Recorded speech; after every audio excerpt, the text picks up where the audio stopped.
امثال چوتھا باب۔ اے میرے بیٹو، باپ کی تربیت پر کان لگاؤ اور فہم حاصل کرنے کے لیے توجہ کرو، کیونکہ میں تم کو اچھی تلقین کرتا ہوں۔ تم میری تعلیم کو ترک نہ کرنا، کیونکہ میں بھی اپنے باپ کا بیٹا تھا اور اپنی ماں کی نگاہ میں نازک اور اکیلا لاڈلا۔ باپ نے مجھے سکھایا اور مجھ سے کہا، میری باتیں تیرے دل میں رہیں، میرے فرمان بجا لا اور زندہ رہے۔ حکمت حاصل کر، فہم حاصل کر، بھولنا مت اور میرے منہ کی باتوں سے برگشتہ نہ ہونا۔ حکمت کو ترک نہ کرنا، وہ تیری حفاظت کرے گی۔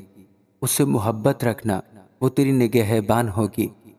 حکمت افضل اصل ہے، بس حکمت حاصل کر، بلکہ اپنے تمام حاصلات سے فہم حاصل کر۔ اس کی تعظیم کر، وہ تجھے سرفراز کرے گی۔ جب تو اسے گلے لگائے گا، وہ تجھے عزت بخشے گی۔ وہ تیرے سر پر زینت کا صحرا باندھے گی اور تجھ کو جمال کا تاج عطا کرے گی۔ اے میرے بیٹے، سن اور میری باتوں کو قبول کر، اور تیری زندگی کے دن بہت سے ہوں گے۔ میں نے تجھے حکمت کی راہ بتائی ہے اور راہ راست پر تیری رہنمائی کی ہے۔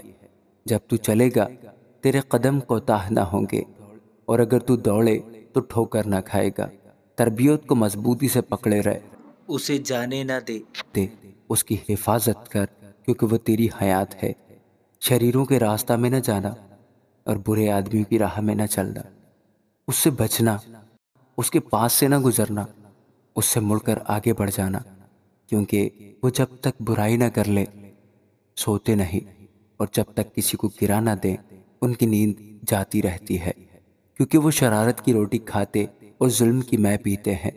لیکن صادقوں کی راہ نور سحر کی مانند ہے، جس کی روشنی دوپہر تک بڑھتی ہی جاتی ہے۔ شریروں کی راہ تاریکی کی مانند ہے، وہ نہیں جانتے کہ کن چیزوں سے ان کو ٹھوکر لگتی ہے۔